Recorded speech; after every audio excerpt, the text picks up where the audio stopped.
कितने दिनों से आप लगातार यहाँ पे धरने बैठे हुए हैं? जी, हम पिछले 7 नवंबर से बैठे हुए हैं। आज 40 दिन हो चुके हैं हमारे धरने को CET 32,000 भर्तियों के लिए। तो कल हमने विधानसभा घेराव का ऐलान किया हुआ था। बड़ी संख्या में हमारे साथी आए थे और इस गूंगी बहरी सरकार को जगाने का काम किया। ठीक है, लेकिन सरकार ने अपनी बहुत गलीज हरकत दिखाते हुए जब हमको बसों में भरकर 50-50, 60-60, 70 किलोमीटर दूर छोड़ दिया गया। पीछे से हमारे टेंट को काफ़ी नुकसान पहुँचाया, तंबुओं को पाट दिया गया और काफ़ी सामान हमारा चोरी हो गया यहाँ से, क्योंकि ये रात को आए हम तो काफ़ी इधर उधर, किसी को 100 किलोमीटर, किसी को 70 किलोमीटर उतार दिया। तो किसी के पावर बैंक, किसी के इलेक्ट्रॉनिक गैजेट, बहुत सी चीज़ें, किसी का पर्स, बैग वगैरह ये चोरी हो गए यहाँ से। अब इस चीज़ की जिम्मेदारी कौन लेता है? प्रशासन बोला यहाँ इस पे परमिशन नहीं है। पहली बात तो DC साहब के सामने गए हम, उनसे बोला भाई ये परमिशन करो। बोला उन्होंने एक एप्लीकेशन देनी होती है, 11 धरने वहाँ पे पहले चल रहे हैं, सब ने यही दी हुई है। सेम था, उनका क्यों नहीं पाटा? दिखाओ भाई, वे देखो वे 11 धरने ऐसे ही चले हुए हैं, सेम परमिशन है सबके पास, लेकिन इस पे ही क्यों किया? ये सरकार की जवाबदेही बनेगी, पूछना पड़ेगा। और ये बहुत बड़ी बात है, ये बहुत गलत हरकत है सरकार की। और इस पर हमने बात करी है भारतीय किसान यूनियन के जो हरियाणा के प्रदेश अध्यक्ष है रवि आज़ाद जी, उन्होंने बताया भाई इस पर बड़ा फैसला लेंगे वे। सरकार ने ये बहुत गलत किया है। किसान मजदूर वर्ग के सारे भाई है, अपने गरीब तबका है, तो ये सारे मलकिन है, इस नई सरकार ने जगाने का काम कराएंगे। और हमारी तारीख है 19 दिसंबर CET वाला की। अगर 19 दिसंबर न हमारे कोर्ट तक केस फारिग नहीं होते तो सरकार ने या बहुत गंभीर परिणाम भुगतने पड़ेंगे। और TGT वाला का केस है 18 दिसंबर का। हाँ, तो अगर इनका भी नहीं होया, ये हम दोनों ने इकट्ठा आंदोलन कर रहा शुरू हुई हो, तो बहुत बड़ा मूवमेंट आगे होने वाला भाई। कल जो आपने गिरफ्तारी दी है कि लग गया, उसका कोई सोल्यूशन होगा? गिरफ्तारी देने सोल्यूशन देखो, हमने उम्मीद तो यह है कि भाई सरकार ने जागी होगी। कुछ विधानसभा में मुद्दा उठा है, नेशनल मीडिया में भी गई है बात, तो कुछ उम्मीद है भाई कुछ ये जागेंगे। लेकिन अगर नहीं जागते तो भाई हम फिर इनका छिट्टे मारने का काम कराएंगे, फिर तो जगावाएंगे। ठीक है जी। अगर मतलब सरकार प्रशासन आपकी बात नहीं मानता, भर्ती नहीं करता, तो आगे की जो रणनीति वो क्या रहेगी? आप देखो भाई साहब, जैसा कि भाई साहब ने बताया कि भाई समाज का भविष्य युवा वर्ग है और समाज को दशा और दिशा देने वाला अध्यापक वर्ग है। लेकिन आज 65,000 भर्तियों को लेके ये दोनों वर्ग जो समाज को भविष्य बनाने वाले और समाज का भविष्य बनने वाले, ये दोनों वर्ग आज सड़कों पे हैं। इनकी कोई गलत मांग नहीं, जायज़ मांग है। और इन्होंने अपनी ज़िंदगी का सबसे स्वर्णिम समय युवावस्था पढ़ाई को दी है, मेहनत को दी है। अध्यापक भी अपनी 10-10, 12-12, 15-15 साल की मेहनत के फल के लिए यहाँ पे बैठे हैं, उसकी मांग कर रहे हैं। घर परिवार को छोड़ के न सड़कों पे हैं। लेकिन सरकार इतनी हठधर्मिता अपना रही है।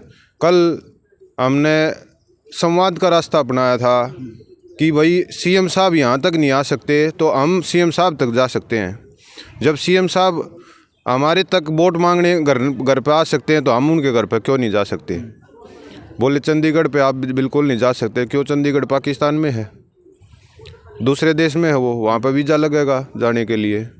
लेकिन प्रशासन की हठधर्मिता, सरकार की हठधर्मिता है। युवाओं को अपना हक भी देने के लिए वो नहीं है। इतनी जाति जो है ना युवाओं के साथ में करी जा रही है, ना उनकी कोई सुनवाई करी जा रही है। जायज़ मांगे भी यहाँ तक नहीं मानी जा रही हैं। पिछले 4 साल से एक भी नई रिक्रूटमेंट इस योजना में नहीं करी है सरकार ने। कहाँ जाएगा युवा? पिछले बोला भी पिछले योजना में हमने ये कर दिया था, पिछले योजना में हम आपने उम्मीद दी, लेकिन उस उम्मीद को धराशायी करने का काम भी इस योजना में आपने किया है। बार बार पेपर लीक की घटना, पेपर कैंसिल की घटना और उसके बाद में CET का चोचला, इतना बड़ा युवाओं के साथ में मजाक किया गया है।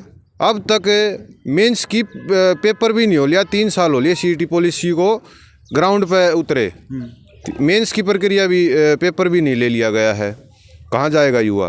कितने दिन पढ़ाई करेगा? कितना अपना समय खराब करेगा? खराब ही है समय। अगर उनका पेपर नहीं हो रहा है और उनको अगर उसका परिणाम भी नहीं मिल रहा है तो खराब ही है वो समय। ये देखो टेंट की हमें बसों में डाल के यहाँ से 60-60, 70-70 किलोमीटर दूर ले जाके उतारा जा रहा है। पीछे से हमारा टेंट जो है अव्यवस्थित कराया गया है। हमारे सोने के लिए हमारी बहन बेटियाँ जो है लड़कियां भी थी हमारे साथ में, 7 बजे तक रोडों पर घूम रही थी। वहाँ से वापस आने के लिए कोई सुविधा नहीं थी। हम बार बार डायल 112 पर कॉल कर रहे थे वहाँ खड़े होके ने, लेकिन कोई हमारी वो वहाँ उस लेवल पर भी सुनवाई नहीं हुई। कुल मिला के प्रॉपर असुविधा और जो है ना इस धरने को अव्यवस्थित करने की कोशिश करी गई प्रशासन के द्वारा। लेकिन मैं सरकार को ये बता देना चाहता हूँ, ये धरना ऐसे ही चलेगा और ये धरना उस दिन उठेगा जिस दिन आप 65,000 नौकरियाँ ज्वाइनिंग दे दोगे। और जितना हमें सताया जा रहा है हमारी ज्वाइनिंग, हमारी मेहनत का फल देने के लिए, उसका हिसाब हम आने वाले समय में ज़रूर करेंगे सीएम साहब के साथ में भी। इन 40 दिनों का बीच में सरकार का साथ में कोई बातचीत हुई आपकी? बिल्कुल, हमने हर स्तर पर जाके ने सरकार के साथ में संवाद कराया है। चेयर HSSC के आयोग के जो मेंबर हैं उनके साथ में जो ब्यूरोक्रेट्स बैठे हैं, जो पॉलिसी मेकर हैं, जो राजनीतिक जो इन्फ्लुएंसिस में हो रहा है उसके कारण उनको भी समझाने का हमने काम किया है कि बहुत ज़्यादा रोष है युवाओं में, आप इनको इनका हक दे दो, इसमें आपकी भी भलाई है, आपने पीछे भी करा है, अब भी कर दोगे तो युवा भी आपका साथ देंगे। लेकिन जो हठधर्मिता सरकार अपना रही है ये बिल्कुल सरकार की वादा खिलाफी है। सरकार ने जो वादा किया था 65,000 नौकरियां 31 दिसंबर तक 2023 तक कि विकल्प नहीं संकल्प है हमारा।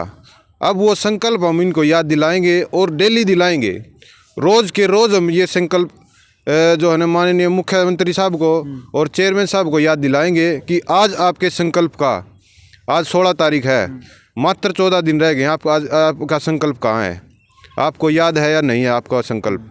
हम डेली बेसिस पे उनको याद दिलाएंगे। ठीक। सरकार का एक नारा है जी, बेटी बचाओ बेटी पढ़ाओ। सरकार का नारा तो हमने ज़रूर सुना भी है और इस पे लोग काम भी कर रहे हैं, बेटी बचाओ बेटी पढ़ाओ।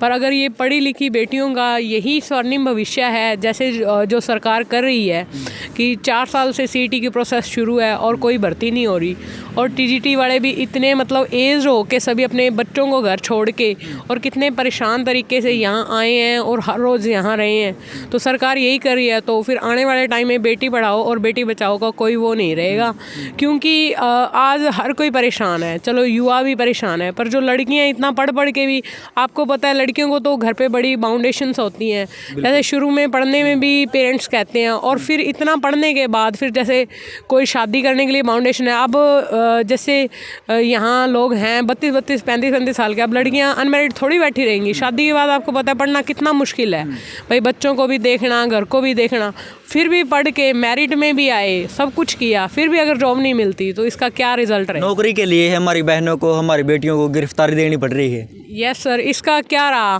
भाई? इससे अच्छा तो जो कम पढ़े लिखे अपने घर बैठे हैं, ठीक है, अपनी लाइफ सही से जैसे भी हैं, खाना तो हर कोई खा के सो रहा है, पर जो इन्होंने मतलब बेटी पढ़ाओ बेटी बचाओ का मतलब नारा दिया है, उस पर खरे तो उतरना चाहिए।